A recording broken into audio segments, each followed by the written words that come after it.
porque neste todo jaz latente sua coeterna e coeva emanação ou irradiação inerente, a qual, ao se converter periodicamente em Brahma, a potência masculino-feminina, se expande no universo manifestado. Narayana, movendo-se sobre as águas abstratas do espaço, transforma-se nas águas de substância concreta, impulsionadas por ele, que vem a ser agora o verbo ou logos manifestado. Os brahmanes ortodoxos, aqueles que mais se opõem aos panteístas e aos advaitas, classificando-os como ateus, têm que admitir, se não há alguma autoridade na matéria, a morte de Brahma, o Criador, ao terminar cada ciclo desta divindade, 100 anos divinos, período que exigiria 15 cifras para ser expresso em anos comuns. No entanto, nenhum de seus filósofos entende essa morte em outro sentido que não o de um desaparecimento temporário do plano manifestado da existência ou como um repouso periódico. Os ocultistas estão, assim, de acordo com os filósofos vedantinos, advaitas a respeito desta doutrina,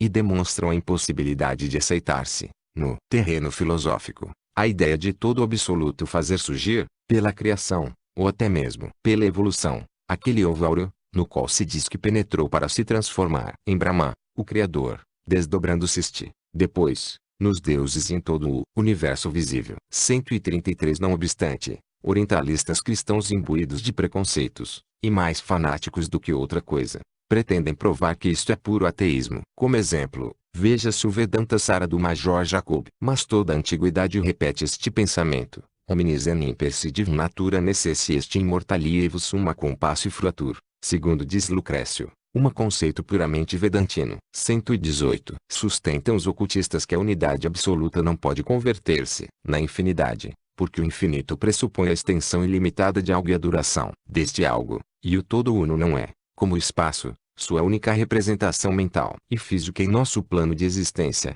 a Terra, nem sujeito nem objeto de percepção. Se pudesse admitir que o todo eterno e infinito, a unidade onipresente, em vez de ser na eternidade, se transformasse, por manifestações periódicas, em um universo múltiplo ou em uma personalidade múltipla, tal unidade deixaria de ser una. A ideia de Locke, de que o espaço puro não é capaz nem de resistência nem de movimento, é incorreta. O espaço não é nenhum vazio sem limites nem uma plenitude condicionada, mas uma e outra coisa. E sendo, no plano da abstração, a divindade sempre ignota, que é um vazio só para a mente finita. 134. E, no plano da percepção maiávica, o plenum, o continente absoluto de tudo o que é, seja manifestado ou não manifestado, é, por conseguinte, aquele todo absoluto. Não há diferença alguma entre as palavras do apóstolo cristão.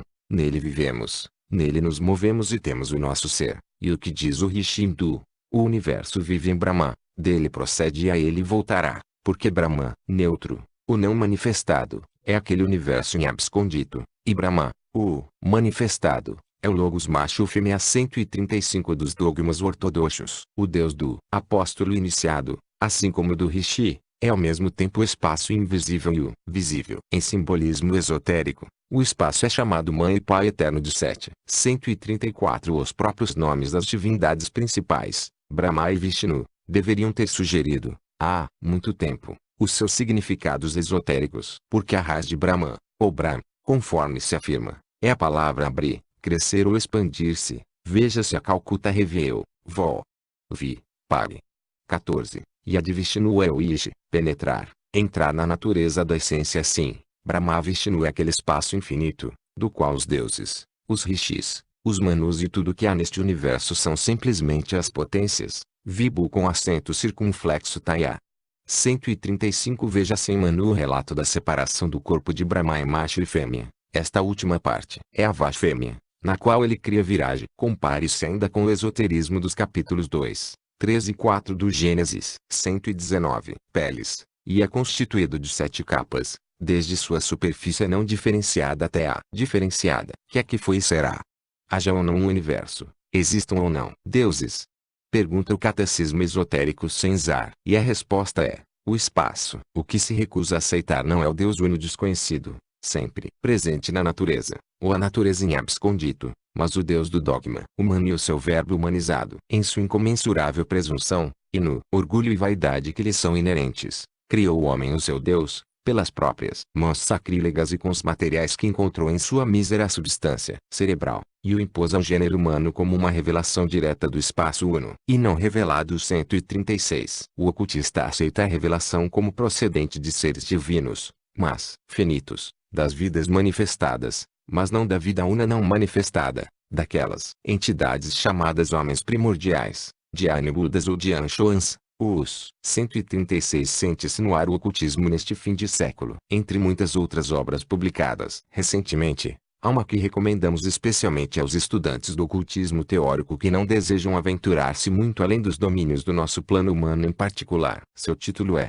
New Aspects of Life and Religion, por Henry Pratt, M.D. Esse livro está cheio de filosofia e de doutrinas esotéricas, algo limitada à filosofia, nos capítulos finais, pelo que nos parece um espírito de positivismo condicionado. Apesar disso, o que refere sobre o espaço como causa primeira desconhecida merece ser citado. Este algo desconhecido, assim identificado como forma corpórea primária da unidade simples, é invisível e impalpável como espaço abstrato, de acordo, e, sendo invisível e impalpável, é portanto incognoscível. E desta incognoscibilidade foi que nasceu o erro de supor-se que é um simples vazio, mera capacidade receptiva. Mas, ainda quando seja considerado um vácuo absoluto, não há como deixar de admitir que o espaço ou existe para si mesmo, infinito e eterno ou teve uma causa primeira, além, atrás e fora dele. E, no entanto, se tal causa pudesse ser encontrada e definida, isso tão somente importaria em transferir para ele os atributos que de outro modo correspondem ao espaço,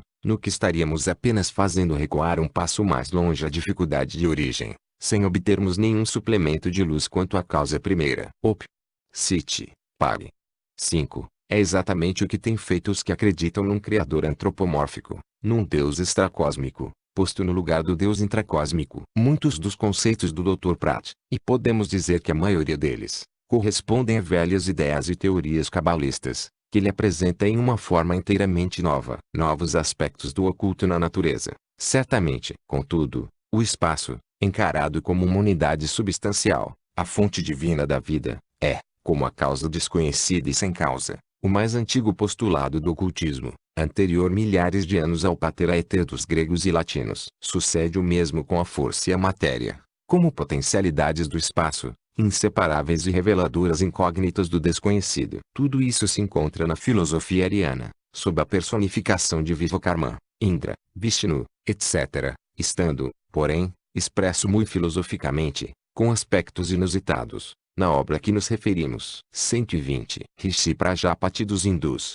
os Elohim ou filhos de Deus dos judeus, os espíritos planetários de todas as nações, que foram considerados deuses pelos homens. O ocultista considera também a Adi Shakti, a emanação direta de Emu com acento circunflexo lá Prakriti, a eterna raiz de aquilo, e o aspecto feminino da causa criadora, Brahma, em sua forma akáshica de alma universal, como Maya, filosoficamente, e causa da Maya humana. Esse modo de ver não impede, porém, de crer em sua existência por todo o tempo em que esta perdura, isto é, durante um Mahamanvantara, nem de aplicar o Akasha, a irradiação de Emu com acento circunflexo lá Prakriti, a fins práticos. 137, visto que a alma do mundo está relacionada com todos os fenômenos naturais, conhecidos ou desconhecidos da ciência. As religiões mais antigas do mundo, esotericamente, porque todas têm uma só raiz ou fundamento esotérico, são a endostâmica, a masdeísta e a egípcia. Segue-se a dos caldeus, produto das anteriores, hoje inteiramente perdida para o mundo, exceto no sabeísmo desfigurado pela interpretação atual dos arqueólogos. Depois, passando por certo número de religiões de que falaremos mais adiante, vem a judaica, que esotericamente acompanha a linha do magismo babilônico, como se vê na Cabala, e esotericamente é, como no Gênesis e no Pentateuco, uma coletânea de lendas alegóricas. Lidos à luz do Zohar, os 4 primeiros capítulos do Gênesis são os fragmentos de uma página altamente filosófica de cosmogonia. Vistos em sua aparência simbólica, não passam de um conto para crianças. 137 Proposição ao universo manifestado da matéria. O termo é Mu com acento circunflexo lá Prakriti, de Mu com acento circunflexo lá, raiz, e Prakriti, natureza, ou a matéria primordial não manifestada, a que os alquimistas ocidentais deram o nome de terra de Adão, é aplicado pelos Vedantinos e para Brahma. A matéria é dual na metafísica religiosa, exceto planos ensinamentos esotéricos, como todas as coisas no universo. Como é Mu com acento circunflexo lá Prakriti, é não diferenciada e eterna, como Vyakta, vem a ser diferenciada e condicionada, segundo os Bhvetashvatara Upanishad. E 8. E o Devya Purana. O autor das 4 conferências sobre o Bhagavad Gita com acento circunflexo diz, referindo-se a Mu com acento circunflexo lá Prakriti, do ponto de vista objetivo, do Logos. Para Brahmana aparece no Logos como Mu com acento circunflexo lá Prakriti. Naturalmente que este Mu com acento circunflexo lá Prakriti para ele é material, como todo objeto material é para nós. Para Brahma é uma realidade incondicionada e absoluta, e Mu com acento circunflexo lá Prakriti uma espécie de véu lançado sobre ele. Titibelsopiste, Vol. 8. Pag. 304. 121. Espinho incômodo cravado no flanco da ciência e da lógica. Efeito evidente de karma. Deixá-los servir de prólogo ao cristianismo foi como que uma cruel vindita dos rabinos, que sabiam melhor o que significava o seu Pentateuco. Foi um protesto mudo contra a expoliação de que eram alvo. E em verdade os judeus levam hoje vantagem sobre os seus perseguidores tradicionais. As crenças esotéricas de que se trata serão explicadas à luz da doutrina universal no curso dessa exposição. O Catecismo Oculto contém as seguintes perguntas e respostas. Que é aquilo que sempre é, o espaço, o eterno Anupadaka, que não tem paz, que é aquilo que sempre foi, o germe na raiz, que é com acento circunflexo aquilo que sem cessar vai e vem, é o grande alento. Então há 3 eternos? Não. Os 3 são um. O que sempre é um. O que sempre foi, é um. O que sempre está sendo e vindo a ser, é também um. E este é o espaço. Explica, Olano, discípulo. O uno é um círculo não interrompido, anel, e sem circunferência, porque não está em parte alguma e está em toda parte. O uno é o plano sem limites do círculo, que manifesta um diâmetro somente durante os períodos manvantáricos. O uno é o ponto indivisível que não está situado em parte alguma, e percebido em toda parte, durante aqueles períodos. E a vertical e a horizontal, o pai e a mãe, a cúspide e a base do pai, as 2 extremidades da mãe, que em realidade não chegam a parte alguma, porque o uno é o anel, como também os anéis que estão dentro desse anel. 122. A luz nas trevas, e as trevas na luz, o alento que é eterno, atua de fora para dentro, quando está em toda parte, de dentro para fora, quando não está em parte alguma. Ou seja, Maya 138, um dos centros 139. Expande-se, expiração e inspiração. Quando se expande, a mãe se difunde e se dispersa. Quando se contrai, a mãe se encolhe e se concentra. Assim se produzem os períodos de evolução e de dissolução.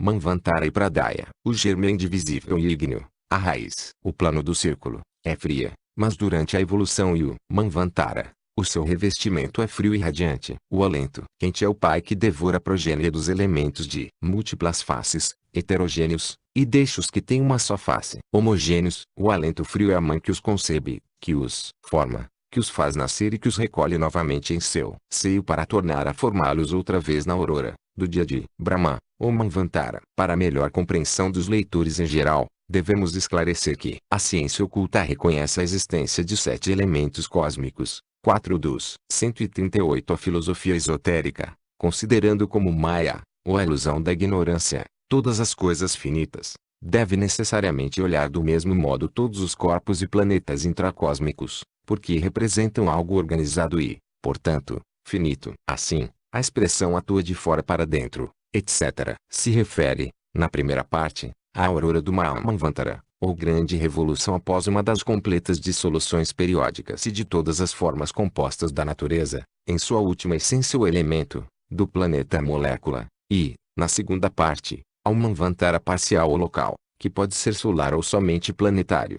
139% ao que se entende um centro de energia ou foco cósmico. Quando a chamada criação, ou formação de um planeta, é realizada por esta força que os ocultistas designam como vida, e a ciência como energia, então se dá o processo de dentro para fora, tendo em vista que todos os átomos contêm em si mesmos a energia criadora do alento divino. Assim aqui, enquanto, depois de um pralaya absoluto, quando o material preexistente consiste em só um elemento, e o alento está em toda parte, este último atua de fora para dentro, depois de um pralaya menor, havendo tudo permanecido em statu quo, um estado de resfriamento, por assim dizer, como a Lua. Ao primeiro estremecimento do Manvantara o planeta ou os planetas começam seu retorno à vida, de dentro para fora. 123. Quais são inteiramente físicos? E o quinto semimaterial, o éter. Este último chegará a ser visível no ar até o final de nossa quarta ronda, e terá supremacia sobre os outros na quinta ronda. Os dois restantes ainda estão absolutamente fora do alcance da percepção humana. Aparecerão,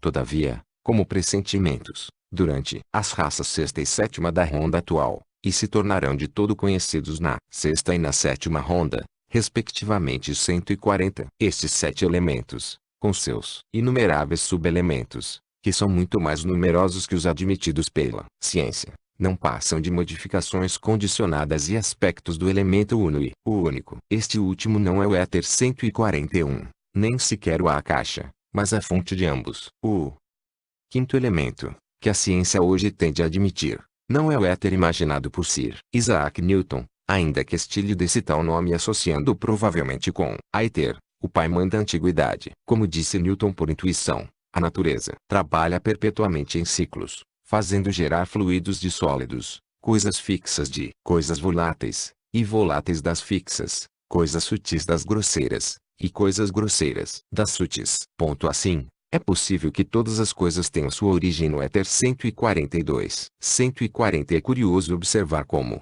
no evolucionar cíclico das ideias, o pensamento antigo parece refletir-se na especulação moderna. Cabe indagar, por exemplo, se Herbert Spencer teria lido e estudado os antigos filósofos hindus, quando escreveu certas passagens de seus First Principies, pág. 482, ou se foi por acaso uma centelha independente de percepção interna que o fez dizer semi-corretamente, por ser, do mesmo modo que a matéria, uma quantidade indestrutível e fixa.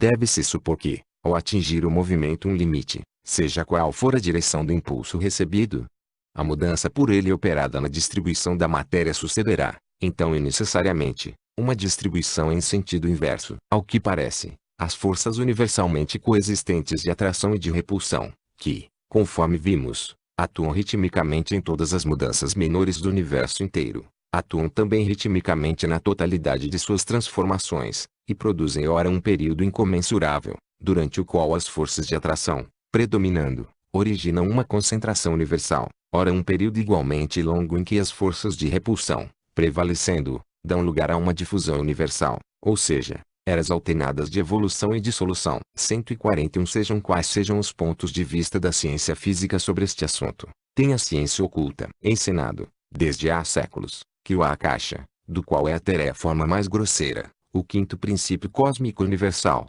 a que corresponde e de onde procede o humano, é, cosmicamente, uma matéria radiante, fria, diatermana e plástica, criadora em sua natureza física, correlativa nos seus aspectos e partes mais grosseiras, e imutável nos seus princípios superiores. Na sua condição criadora, é chamada sub-raiz, e em conjunção com o calor radiante faz retornar à vida mundos mortos. Em seu aspecto superior, é a alma do mundo, em seu aspecto é destruidor.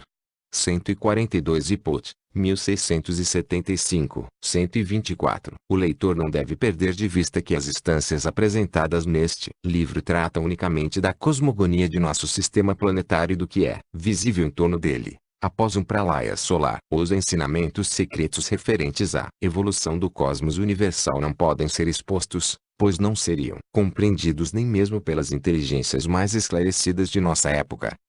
Parece haver poucos iniciados, até entre os de grau mais elevado, a quem seja permitido especular a este respeito. Dizem, aliás, os mestres, com toda a franqueza, que nem sequer os Dhyanichans de alta categoria penetraram jamais os mistérios além dos limites que separam as miríades de sistemas solares daquele A, que se chama o Sol Central. O que se traz à luz, portanto, entende só com o nosso cosmos visível, depois de uma noite de Brahma. Antes de entrar o leitor no conhecimento das instâncias do livro de Dzyan, que formam a base da presente obra, é absolutamente necessário que apreenda alguns conceitos fundamentais que informam e interpenetram todo o sistema de pensamento para o qual sua atenção vai ser dirigida. Estas ideias fundamentais são poucas em números, mas de sua clara percepção depende a inteligência de tudo o que se segue. Não é necessário, portanto, encarecer ao leitor quanto importa familiar-se com elas antes de iniciar a leitura da obra. A doutrina secreta estabelece 3 proposições fundamentais,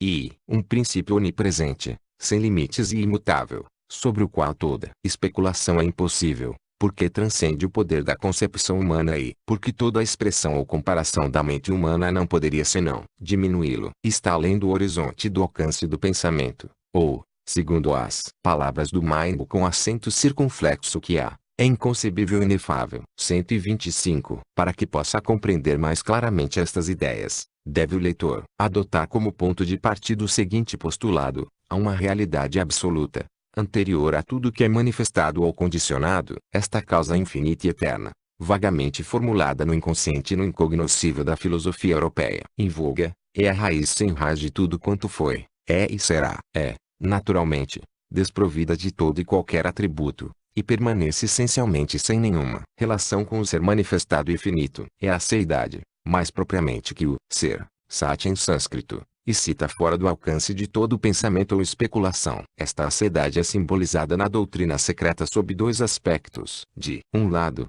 o espaço abstrato absoluto, representando a subjetividade pura, aquilo que nenhuma mente humana pode excluir de qualquer conceito, nem conceber como existente em si mesmo. De outro lado, o movimento abstrato absoluto, que representa a consciência incondicionada. Os próprios pensadores ocidentais têm afirmado que a consciência, separada da transformação, é inconcebível para nós. É que o movimento é o melhor símbolo da transformação e sua característica essencial. Este último aspecto da realidade é ainda simbolizado pela expressão o grande sopro, e o símbolo é bastante sugestivo para necessitar de outra explicação. Assim, o primeiro axioma fundamental da doutrina secreta é aquele um absoluto metafísico, a seidade, representada na trindade teológica pela inteligência finita. Alguns esclarecimentos adicionais podem, contudo, ser úteis ao estudante. Herbert Spencer ultimamente modificou seu agnosticismo, ao ponto de afirmar que a natureza da causa primeira 143,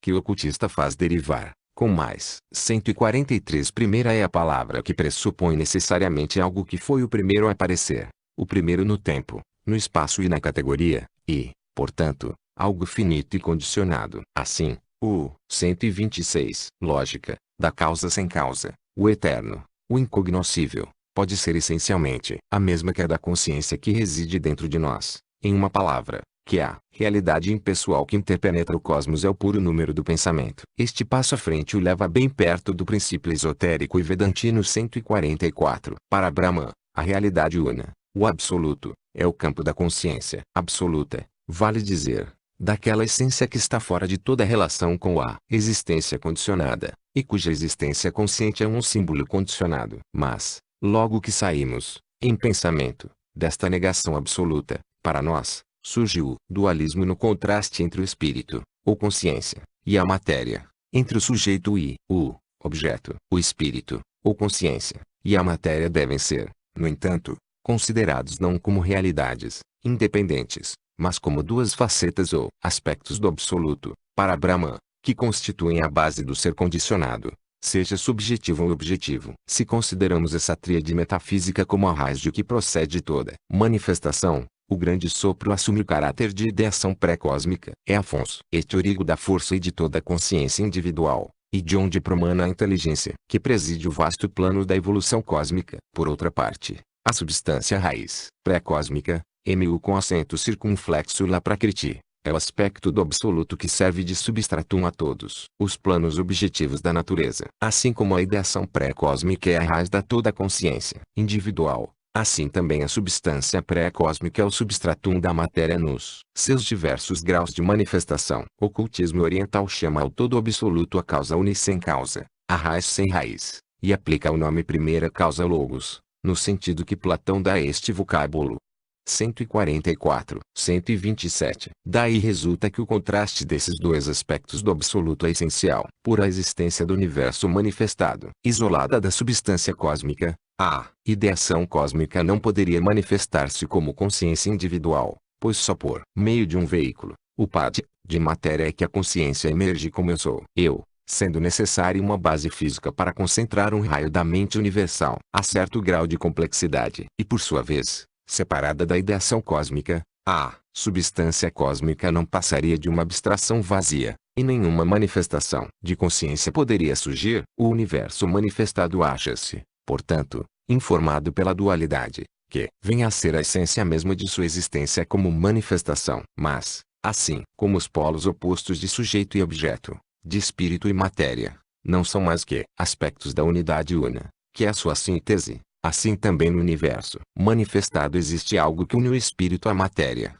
sujeito ao objeto. Esse algo, que a especulação ocidental presentemente desconhece, é chamado Foat pelos ocultistas. É a ponte por meio da qual as ideias existentes no pensamento divino passam a imprimir-se sobre a substância cósmica, como leis da natureza. Foat é, assim, a energia dinâmica da ideação cósmica, ou então, encarado sobre outro aspecto, e o médium inteligente, o poder diretor de toda manifestação, o pensamento divino transmitido e manifestado por intermédio dos Dianchons 145, os arquitetos mundo visível. Assim, do espírito ou ideação cósmica provém a nossa consciência, da substância cósmica, os diversos veículos em que esta consciência se individualiza e chega ao eu, a consciência de si mesma, ou reflexiva, enquanto Foat, em suas manifestações várias, é o elo misterioso une o espírito à matéria, o princípio animador que eletriza cada átomo dá-lhe vida. 145 Os arcanjos,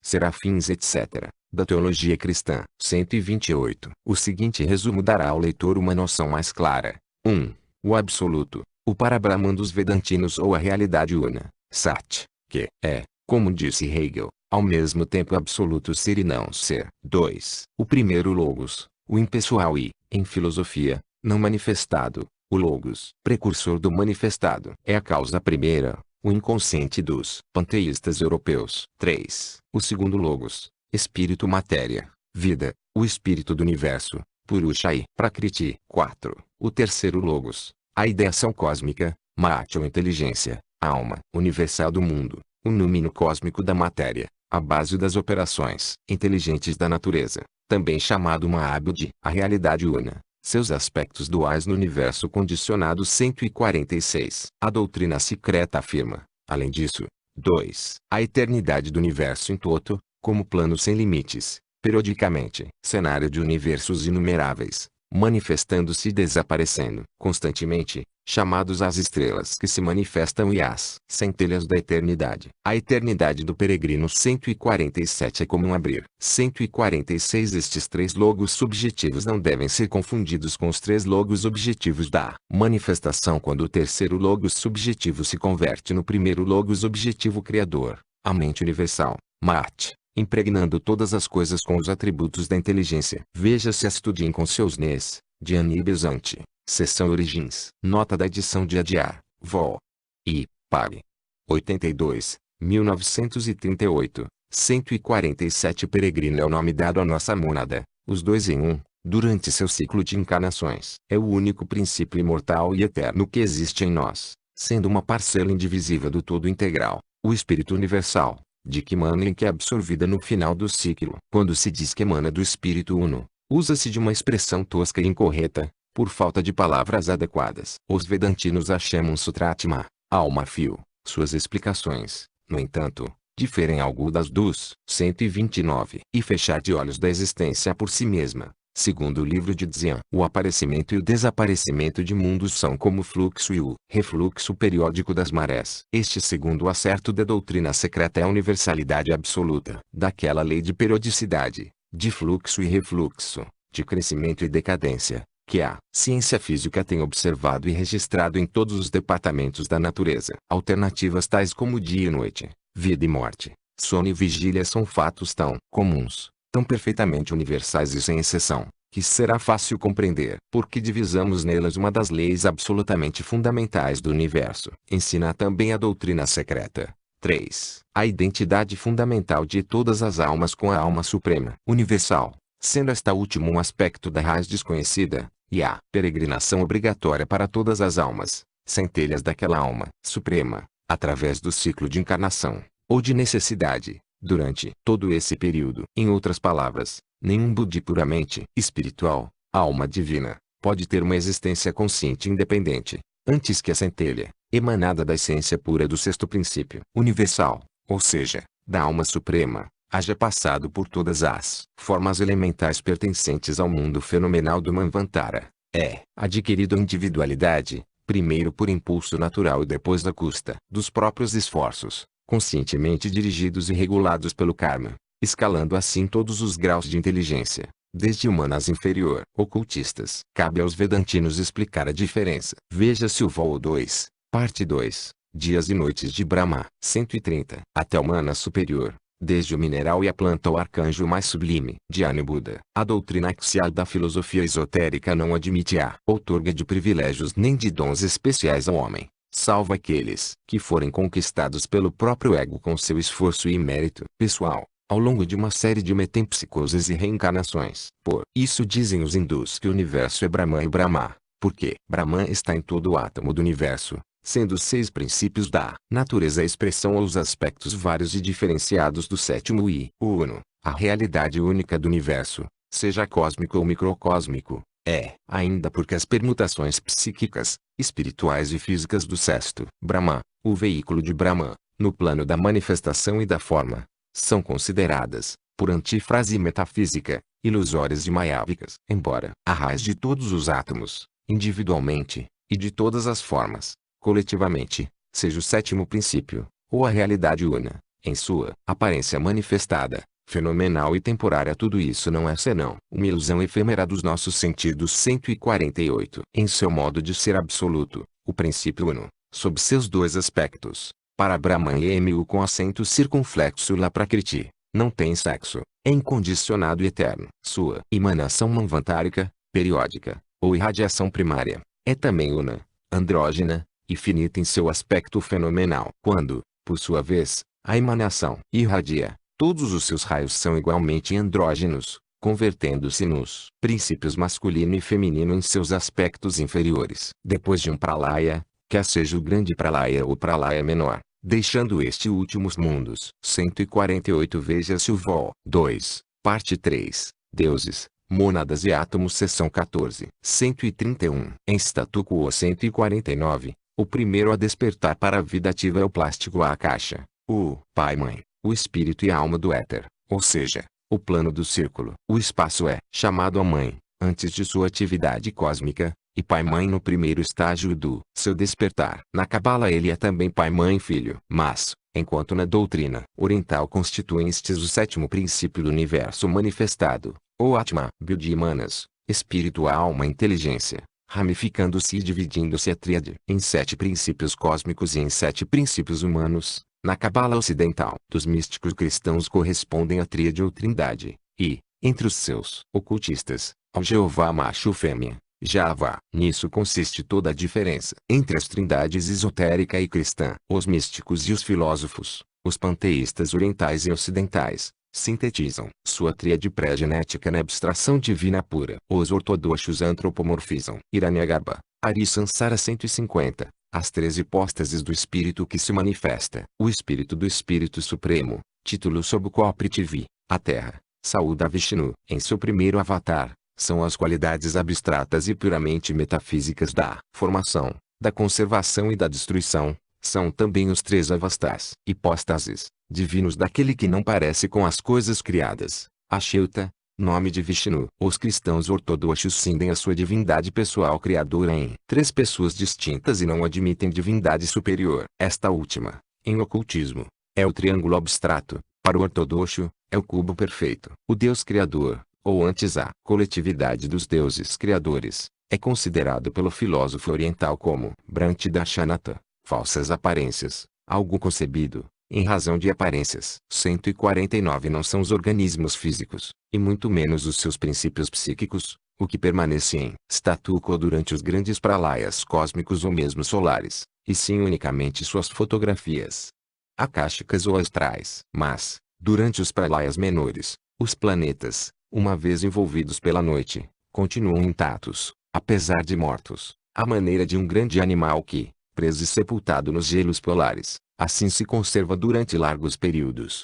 150 Isto é, Brahma, Vishnu e Shiva. 132 Enganosas, como uma forma material, e que se explica como proveniente do conceito ilusório da alma humana pessoal e egoísta, o quinto princípio inferior. Tudo isso foi expresso de maneira bastante feliz na tradução corrigida que aparece nas notas de Fitzgerald Hall sobre a versão de Wilson do Vishnu Purana. Brahma, em sua totalidade, possui essencialmente o aspecto de Prakriti, tanto evolucionado como não evolucionado, mu com acento circunflexo lá Prakriti, e também o aspecto do espírito e o do tempo. O espírito, ó tu, duas vezes nascido, é aspecto principal do Brahma Supremo 151. O aspecto seguinte é duplo, Prakriti evolucionado e não evolucionado, e o último é o tempo. Cronos, na teogonia grega, também é representado como um deus ou agente engendrado. No simbolismo sagrado, aquele período do despertar do universo figura como um círculo perfeito com o ponto,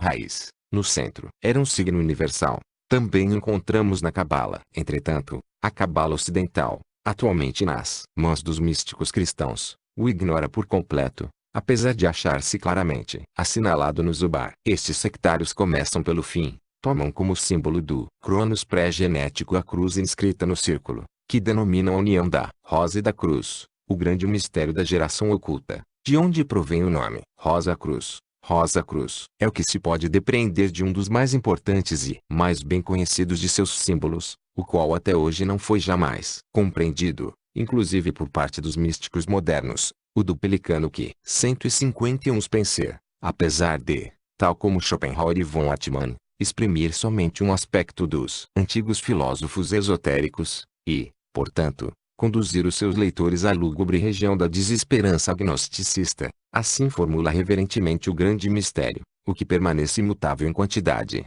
embora sempre cambiante nas formas, sob estas aparências sensíveis que o universo nos apresenta, é um poder desconhecido e incognoscível, que nos vemos obrigados a reconhecer como ilimitado no espaço sem começo nem fim no tempo. Só a teologia pretensiosa se atreve a medir o infinito e a descerrar o véu que cobre o insondável e o incognoscível. Jamais o faz a ciência, nem a filosofia. 133. Dilacera seu próprio peito para alimentar os 7 filhos. Em verdade, uma credo dos irmãos Rosa Cruzes diretamente originado da doutrina secreta oriental. Brahman, neutro, é chamado Kala-Ansa, que significa, conforme explicação dos orientalistas do Ocidente, o cisne eterno, ou ganso, e assim também Brahma, o Criador. Com isto se comete um grande erro. É a Brahman, neutro, que se deve aplicar o nome de Ansavarna, o que usa o cisne como veículo, e não a Brahma, o Criador. Este último é o verdadeiro Kala-Ansa, ao passo que Brahman, neutro, é Ansa, como será esclarecido nos comentários. Tenha-se presente que os termos Brahmi para Brahman são aqui empregados, não porque pertençam à nossa nomenclatura esotérica, mas simplesmente por serem mais familiares aos estudantes ocidentais. Ambos são perfeitamente equivalentes aos nossos termos de uma, 13 e 7 vogais, que correspondem ao todo uno e ao uno todo em tudo. Tais são os conceitos fundamentais em que assenta a doutrina secreta. Não é esta ocasião própria para fazer-lhes a defesa ou dar provas de sua razão de ser. Nem podemos tampouco deter-nos em demonstrar que em verdade se acham eles no fundo de todos os sistemas de filosofia digno deste nome, embora, por vezes, sob enganosas aparências. Quando o leitor os houver compreendido claramente, e percebido a luz que espargem sobre todos os problemas da vida, mais nenhuma identificação se tornará necessária, pois a verdade lhe saltará aos olhos, tão evidente como a luz do sol. Passo, assim, ao assunto de que tratam as instâncias apresentadas neste volume,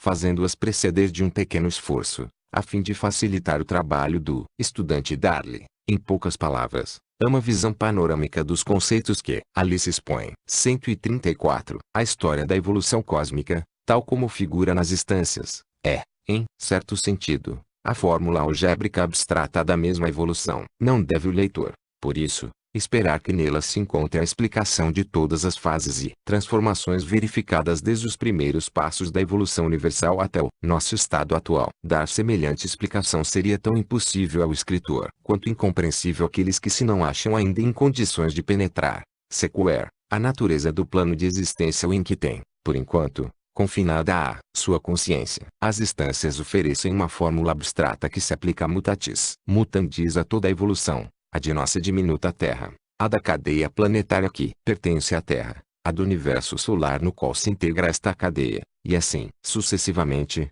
em escala ascendente, até onde a nossa mente se vê compelida a deter-se, exausta em sua capacidade. As 7 instâncias expostas neste volume representam os 7 termos dessa fórmula abstrata, referem e descrevem os 7 grandes estádios do processo evolutivo, que os Puranas mencionam como as 7 criações e a Bíblia como os dias da criação. A instância ele descreve o estado do todo uno durante o Pralaya, antes do primeiro movimento da manifestação em seu despertar. Basta refletir um momento para compreender que tal estado não pode ser expresso senão simbolicamente, pois é impossível defini-lo. E até mesmo o símbolo tem que ser negativo, porque, em se tratando do estado do absoluto per si, não pode comportar nenhum dos atributos que nos servem para descrever os objetos em termos positivos. Daí a razão por que tal estado só pode ser sugerido por meio da negação de todos aqueles atributos mais abstratos, que os homens mais 135 pressentem do que propriamente percebem.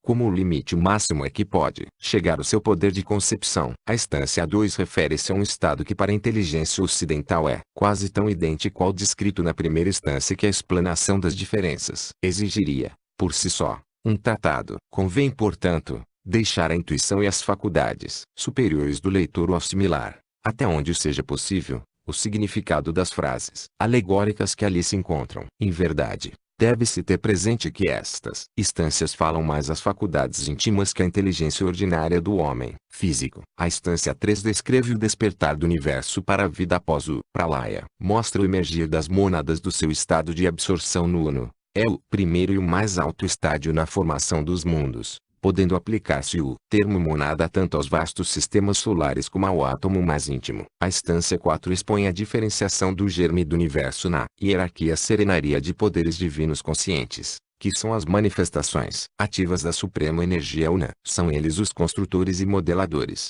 numa palavra os criadores de todo o universo manifestado, no único sentido em que se faz inteligível o nome de Criador, dão forma ao universo e o dirigem. São os seres inteligentes que ajustam e controlam a evolução, encarnando em si mesmos aquelas manifestações da lei una que conhecemos como leis da natureza. Genericamente são chamados de Anshoans, embora cada um dos diversos grupos tenha sua denominação própria na doutrina secreta. Na mitologia hindu essa fase da evolução é conhecida como a criação dos deuses. 136. A instância V apresenta o processo da formação do mundo. Em primeiro lugar, matéria cósmica difusa. Depois, o torvelinho de fogo, primeiro estádio da formação de uma nebulosa. A nebulosa se condensa e, depois de passar por várias transformações, forma um universo solar, uma cadeia planetária ou um simples planeta, conforme o caso. A instância indica as fases subsequentes da formação de um mundo, descrevendo a evolução deste mundo até o seu quarto grande período, que corresponde àquele em que vivemos presentemente. A instância 7 dá prosseguimento à história, e traça a descida da vida até o aparecimento do homem, e assim termina o livro primeiro de A Doutrina Secreta. O desenvolvimento do homem, desde que surgiu sobre a Terra, na presente ronda, até o estado em que hoje se encontra, constitui a matéria do livro. Segundo, as instâncias, que formam a tese de todas as seções, estão reproduzidas, mediante sua tradução em linguagem moderna. Apresentá-las no estilo arcaico do original, com suas expressões e termos enigmáticos, seria complicar e dificultar o assunto de maneira mais que inútil. Fazemos intercalares certos das traduções chinesa, tibetana e sânscrita do texto original em sensados comentários e glosas, acrescentados ao livro de Dzyan, sendo esta a primeira vez que essas traduções são vertidas em uma língua europeia. É quase desnecessário dizer que tão somente parte das 7 instâncias são aqui mencionadas. A publicação completa não as tornaria compreensíveis para ninguém,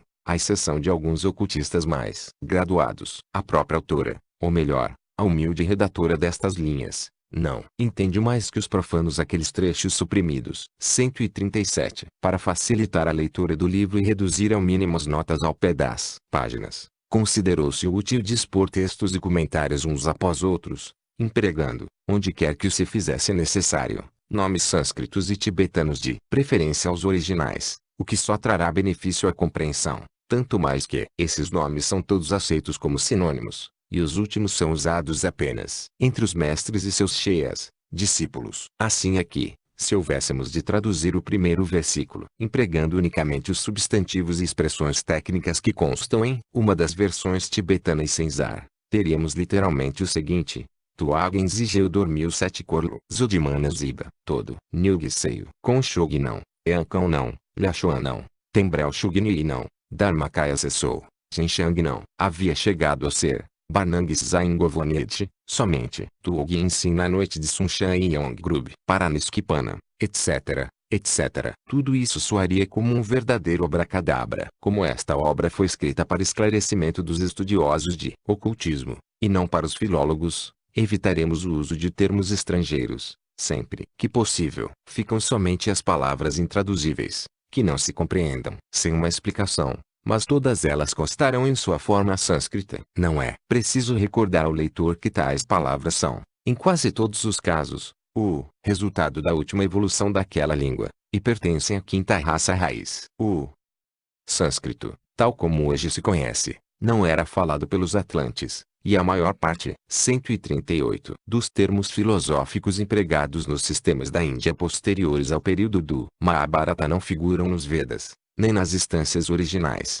e sim os respectivos equivalentes. O leitor não teósofo pode, se bem lhe parece, ver em tudo o que se segue, não mais que um conto de fadas, ou, quando muito, uma especulação de sonhadores, destituída de provas, ou, ainda, uma nova hipótese, entre tantas outras, científicas, passadas, presentes e futuras, algumas já condenadas, outras em posição de simples expectativa. Esta hipótese, em todo caso, não é menos científica do que muitas das teorias a que se empresta semelhante caráter, mas é, certamente, mais filosófica e mais provável. Dado o grande número de comentários e explicações necessárias, as notas e referências são consignadas pela forma usual, ao pé das páginas, assinaladas com letras as sentenças que devem ser comentadas. Alguns temas adicionais constam dos capítulos que tratam do simbolismo, juntamente com informações não raro mais desenvolvidas que as dos comentários. 139. Parte I. A evolução cósmica. 7 instâncias do livro secreto de Xian, com comentários. Não existia nada, nem o claro céu, nem em alto a imensa abóbada celeste. O que tudo encerrava, tudo abrigava, e tudo encobria, que era das águas. O abismo insondável. Não existia morte, mas nada havia imortal. E separação. Também não existia entre a noite e o dia. Só o Uno respirava em si mesmo e sem ar. Não existia nada, senão ele. E ali reinavam as trevas. Tudo se escondia. Na escuridão profunda, oceano sem luz. O germe, que dormitava em seu casulo, desperta um fluxo do ardente calor e faz então brotar a natureza una. Ponto. Quem sabe o segredo? Quem o revelou? De onde? De onde veio a criação multiforme? 140. Os deuses só mais tarde a vida surgiram. De onde esta criação imensa? Quem o sabe? Por ação ou omissão de sua vontade, o sublime vidente, no alto dos céus, o segredo conhece. Talvez nem ele. Profundando a eternidade, ainda mesmo antes de lançados os alicerces do mundo. Ponto. Tu eras. E quando o fogo subterrâneo romper sua prisão, destruindo a estrutura, ainda serás tu como eras antes. Também quando o tempo já não existir, nenhuma transformação conhecerás. Mente infinita, divina eternidade. Rigveda 141. A evolução cósmica nas 7 instâncias do livro de Xian. Instância I. 1. O Eterno Pai, envolto em suas sempre invisíveis vestes, havia adormecido uma vez mais durante 7 eternidades. 2. O tempo não existia, porque dormia no seio infinito da duração. 3. A mente universal não existia, porque não havia aí para contê-la. 4. Os 7 caminhos da felicidade não existiam. As grandes causas da desgraça não existiam, porque não havia ninguém que as produzisse e fosse por elas aprisionado. 5. Só as trevas enchiam todos sem limites, porque pai, mãe e filho eram novamente um, e o filho ainda não havia despertado para a nova roda e a peregrinação por ela. 6. Os 7 senhores sublimes e as 7 verdades haviam cessado de ser, e o universo, filho da necessidade, estava mergulhado em Paranishipana, para ser inspirado por aquele que é e todavia não é. Nada existia. 7. As causas da existência haviam sido eliminadas. O visível, que foi, e o invisível, que é, repousavam no eterno não ser, o único ser. 8. A forma una de existência, sem limites, infinita, sem causa, permanecia sozinha, em um sono sem sonhos, e a vida pulsava inconsciente no espaço universal, em toda a extensão daquela onipresença que o olho aberto de Dangma percebe. 9. Onde, porém, estava Dangma quando o Alaya do universo se encontrava em Paramarta, e a grande roda era no Padaka. 142. Instância 2. 1. Ponto onde estavam os construtores, os filhos resplandecentes da aurora do Manvantara. Nas trevas desconhecidas, em seu Ai Paranishipana. Os produtores da forma, tirada da não forma, que é a raiz do mundo, Divamatri Svabhavat, repousavam na felicidade do não ser. 2. Onde estava o silêncio? Onde os ouvidos para percebê-lo? Não havia silêncio nem som, nada, a não ser o incessante alento eterno, para si mesmo ignoto. 3. A hora ainda não havia soado, o raio ainda não havia brilhado dentro do germe, a Matripadma ainda não entumecera. 4. Seu coração ainda não se abrira para deixar penetrar o raio único e fazê-lo cair em seguida, como 3 em 4, no regaço de Maya. 5. Os 7 não haviam ainda nascido do tecido de luz. O pai e mãe, Svabhavat, era só trevas, Svabhavat jazia nas trevas. 6. Estes dois são o germe, e o germe é uno. O universo ainda estava oculto, no pensamento divino e no divino seio. Instância 3. 1. A última vibração da sétima eternidade palpita através do infinito. A mãe entumece e se expande de dentro para fora, como o botão de lótus. 2. A vibração se propaga, e suas velozes asas tocam o universo inteiro e o germe que mora nas trevas, as trevas que sopram sobre as adormecidas águas da vida. 143. 3. As trevas irradiam a luz, e a luz emite um raio solitário sobre as águas e, dentro das entranhas da mãe, o raio atravessa o ovo virgem, faz o ovo eterno estremecer, e desprende um germe não eterno, que se condensa no ovo do mundo. 4. Os 3 caem nos 4. A essência radiante passa a ser 7 interiormente e 7 exteriormente. O ovo luminoso, que é 3 em si mesmo, coagula-se e espalha os seus coágulos brancos como leite por toda a extensão das profundezas da mãe, a raiz que cresce nos abismos do oceano da vida. 5. A raiz permanece, a luz permanece, os coágulos permanecem, e, não obstante, o uno. 6. A raiz da vida estava em cada gota do oceano da imortalidade, e o oceano era luz radiante, que era fogo, calor e movimento. As trevas se desvaneceram, e não existiram mais, sumiram sem sua própria essência, o corpo de fogo e água, do pai e da mãe. 7. V. Olhando o radiante filho dos dois, a glória refulgente sem par, o espaço luminoso, filho do negro espaço, que surge das profundezas das grandes águas sombrias. É o mais jovem, ele brilha como o sol. É o resplandecente dragão divino da sabedoria. O Eka 152 é Chatur.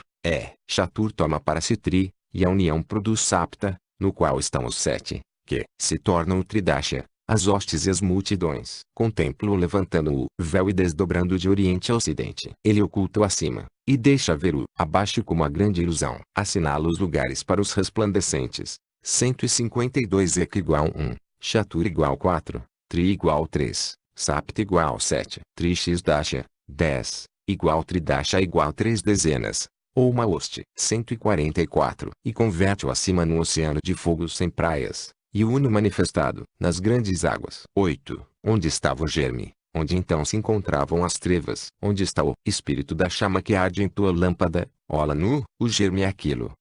Aquilo é a luz, o alvo refulgente filho do pai obscuro e oculto. 9. A luz é a chama fria, e a chama é o fogo, e o fogo produz o calor, que dá a água é da vida na grande mãe. 10. O pai-mãe urde uma tela, cujo extremo superior está unido ao espírito, luz, da obscuridade única, e o inferior à matéria, sua sombra. A tela é o universo, tecido com as duas substâncias combinadas em uma, que é Svabhavat. 11. A tela se distende quando o sopro do fogo a envolve, e se contrai quando tocada pelo sopro da mãe. Então os filhos se separam, dispersando-se, para voltar ao seio de sua mãe no fim do grande dia, tornando-se de novo uno com ela. Quando esfria, a tela fica radiante. Seus filhos se dilatam e se retraem dentro de si mesmos e em seus corações. Elas abrangem o infinito. 12. Então Svabhavat envia Foate para endurecer os átomos. Cada qual é uma parte da tela, refletindo o Senhor existente por si mesmo como um espelho.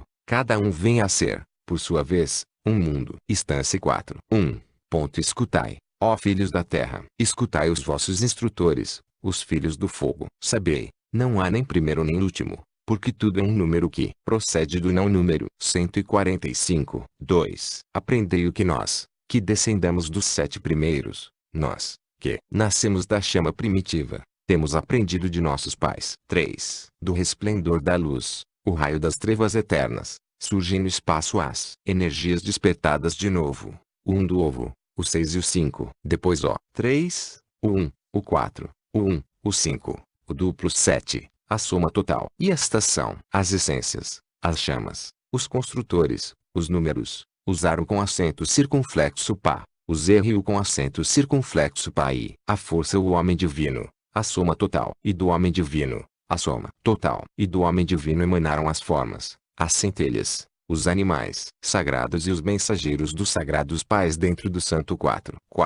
Este foi o exército da voz, a divina mãe dos 7. As centelhas dos 7 são os súditos e os servidores do primeiro, do segundo, do terceiro, do quarto, do quinto, do sexto e do sétimo dos 7. Estas centelhas são chamadas esferas, triângulos, cubos, linhas e modeladores, porque deste modo se conserva o eterno Nidana, o Oiao. 5. O Oiao, as trevas, os sem limites, ou não números, Adi Nidana, Svabhavat, e o Adi Sanat, o números, porque ele é 1. 2. A voz da palavra, Svabhavat, os números, porque ele é 1 e 9. 3. O quadrado sem forma. E estes 3, encerrados no, são 4 sagrado. E os 10 são o universo aro com acento circunflexo pá. Depois vem os filhos, os 7 combatentes, o 1, o oitavo, excluído, e seu sopro, que é o artífice da luz. 146. 6. Ponto em seguida, os segundos 7, que são os Lipika, produzidos pelos 3. O filho excluído é 1. Os filhos sós são inumeráveis. Instância V. 1.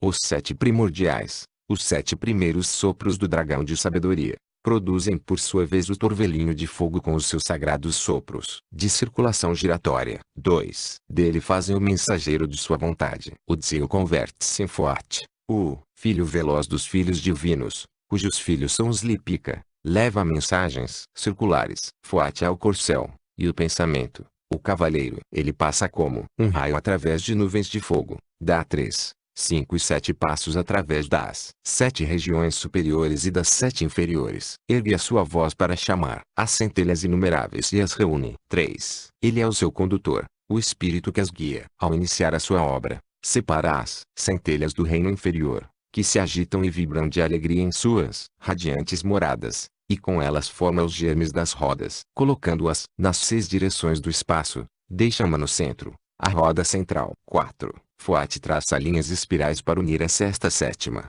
a coroa. 1. Exército dos filhos da luz situa-se em cada um dos ângulos, os Lipika ficam na roda central. Dizem eles, isto é bom. O primeiro mundo divino está pronto, o primeiro, o segundo. Então o divino aro com acento circunflexo passa e reflete no Shaya, louca, a primeira vestida no Padaka. 5. Foat dá 5 passos, e constrói uma roda alada em cada um dos ângulos do quadrado para os 4 santos e seus exércitos. 147. 6. Os Lipika circunscrevem o triângulo, o primeiro 1, o cubo, o segundo 1 e o pentágono dentro do ovo. É o anel chamado não pássaras, para os que descem e sobem, para os que, durante o Kalpa, estão marchando para o grande dia ser conosco. Assim foram formados os aro com acento circunflexo pá e os errio com acento circunflexo pá, da luz única, 7 luzes, de cada uma das 7, 7 vezes 7 luzes. As rodas velam pelo anel. Instância Vi. 1. Pelo poder da mãe de misericórdia e conhecimento, Kuan Yin, a tríade, Quan Shai Yin, que mora em Kuan Yin Tin, Foat, o sopro de sua progênie, o filho dos filhos, tendo feito sair das profundezas do abismo inferior a forma ilusória de Ciente An e os 7 elementos. 2. O veloz e radiante produz os 7 centros Laya, contra os quais ninguém prevalecerá até o grande dia ser conosco, e assenta o universo sobre estes eternos fundamentos, rodeando Ciente An com os germes elementais. 3. Dos 7, primeiro 1 manifestado, 6 ocultos, 2 manifestados, 5 ocultos, 3 manifestados, 4 ocultos, 4 produzidos, 3 ocultos, 4 e 1 Tsan revelados, 2 e meio ocultos, 6 para serem manifestados, 1 deixado à parte. Por último, 7 pequenas rodas girando, uma dando nascimento à outra. 4. Ele as constrói à semelhança das rodas mais antigas, colocando-as nos centros imperecíveis. 148. Como as constrói Foat? Ele junta a poeira de fogo, forma esferas de fogo,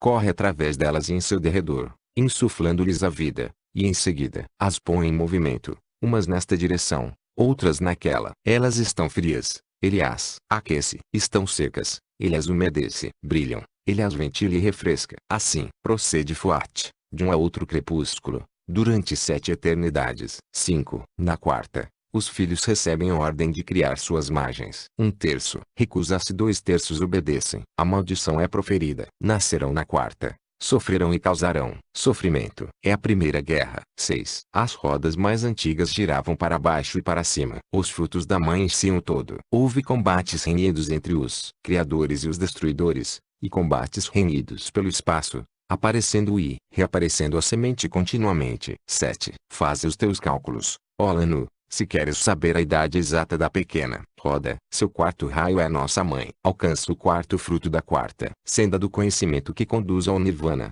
e tu compreenderás, porque verás. 149. Instância 7. 1. Observa o começo da vida em forma senciente. Primeiro, o divino, o um que procede do espírito mãe. Depois, o espiritual, os 3 provindos do um, os 4 do um, e os 5 de que procedem. Os 3, os 5 e os 7 são os triplos e os quádruplos em sentido descendente. Os filhos nascidos da mente do primeiro Senhor, os 7 radiantes, são eles o mesmo que tu, eu, ele, ó Lanu, os que velam sobre ti tua mãe, Bumi. 2. O raio único multiplica os raios menores. A vida precede a forma, e a vida sobrevive ao último átomo. Através dos raios inumeráveis, o raio da vida, o semelhante ao fio que passa através de muitas contas. 3. Quando um se converte em 2, aparece o triplo, e os 3 são um. É o nosso fio, ó Lanu. O coração do homem planta, chamado Saptaparma. 4. É a raiz que jamais perece, a chame de 3 línguas e 4 mechas. As mechas são as centelhas que partem da chame de 3 línguas projetada pelos 7, dos quais é a chama, raios de luz e centelhas de uma lua, que se reflete nas ondas moventes de todos os rios da terra. 5. A centelha pende da chama pelo mais tênue fio de Fuat. Ela viaja através dos 7 mundos de Maya. Detém-se no primeiro, e é um metal e uma pedra. Passa ao segundo, e eis uma planta. A planta gira através de 7 mutações, e vem a ser um animal sagrado. Dos atributos combinados de todos esses, forma-se Manu, o pensador. Quem o forma? As 7 vidas e a vida una. 150. Quem o completa? O quíntuplo-á. E quem aperfeiçoa o último corpo? O peixe, o pecado e soma. 6. Desde o primeiro nascido, o fio que une o vigilante silencioso à sua sombra, torna-se mais e mais forte e radiante a cada mutação. A luz do sol da manhã se transformou no esplendor do meio-dia. 7. Eis a tua roda atual, diz a chama centelha. Tu és eu mesma, minha imagem e minha sombra. Eu me revesti de ti, e tu és o meu vão até o dia. Sê conosco, quando voltarás a ser eu mesma, e os outros su mesma e eu. Então os construtores, metidos em sua primeira vestimenta, descem à radiante terra, e reinam sobre os homens, que são eles mesmos. Assim termina o fragmento da narração arcaica, obscura, confusa, quase incompreensível. Tentaremos agora iluminar essas trevas, para extrair o significado dos aparentes absurdos. 151. Comentários. Aos textos e expressões das 7 instâncias segundo a numeração das instâncias e dos slokas. Instância I. A noite do universo. 1. O Eterno Pai. 153. Envolto em suas sempre invisíveis vestes, havia adormecido uma vez mais durante 7 eternidades. O Pai, o espaço, é a causa eterna, onipresente, a incompreensível divindade, cujas invisíveis vestes são a raiz mística de toda a matéria do universo. O espaço é a única coisa eterna que somos capazes de imaginar, facilmente, imutável em sua abstração, e que não é influenciado nem pela presença, nem pela ausência de um universo objetivo. Não tem dimensões, seja em que sentido for, e existe por si mesmo. O espírito é a primeira diferenciação de aquilo. A causa sem causa do espírito e da matéria, segundo o ensinamento do catecismo esotérico, não é nem o vazio sem limites nem a plenitude condicionada, mas ambas as coisas simultaneamente. Foi, é e sempre será. Assim, as vestes representam o número da matéria cósmica não diferenciada. Não a matéria tal como a conhecemos, mas a essência espiritual da matéria, em seu sentido abstrato, coeterna e una com o espaço. A natureza raiz é também a fonte das propriedades sutis e invisíveis da matéria visível. É, por assim. 153. O espaço. 152. Dizer, a alma do espírito único e infinito. Os hindus a chamam mu com acento circunflexo lá prakriti, e dizem que é a substância primordial, que constitui a base do pati, o veículo de todos os fenômenos, sejam físicos, psíquicos ou mentais. É a fonte de onde se irradia o akasha. As 7 eternidades significam evos ou períodos. A palavra eternidade, tal como a entende a teologia cristã, não tem sentido para os asiáticos, exceto quando aplicada à existência única. O termo sempiterno, que é o eterno somente em relação ao futuro, não passa de uma expressão errônea. 154. Tais palavras não existem nem podem existir na metafísica filosófica, e eram até desconhecidas anteriormente ao cristianismo eclesiástico. As 7 eternidades significam os 7 períodos de um manvantara, ou um espaço de tempo correspondente à sua duração, e abrangem toda a extensão de uma kalpa ou grande idade. 100 anos de Brahma, perfazendo um total de 31040000000000 anos. Cada ano de Brahma se compõe de 360 dias e de igual número de noites de Brahma, computando-se pelo Chandrayama o ano lunar, e um dia de Brahma corresponde a 4.320.000.000 anos comuns. Estas eternidades se relacionam com cálculos os mais secretos, em que, para a obtenção do total exato, cada cifra deve ser 7x, variando o expoente x conforme a natureza do ciclo no mundo subjetivo ou real. É também todo número ou cifra que represente os diversos ciclos, do maior ao menor, ou a ele se refira, no mundo objetivo ou ilusório, deve ser necessariamente múltiplo de 7. Não é possível dar a chave dessas operações, porque ela envolve o mistério dos cálculos esotéricos, e para fins de cálculos ordinários deixa de ter sentido. O número 7, diz a Cabala, é o grande número dos mistérios divinos. O número 10 é 154. Lê-se no Vishnu Purana, livro 2, c. 8. Entende-se por imortalidade a existência até o fim do Kalpa, e Wilson, o tradutor, observe em uma nota, eis, segundo os Vedas, tudo o que se deve entender com respeito à imortalidade, ou eternidade, dos deuses. Estes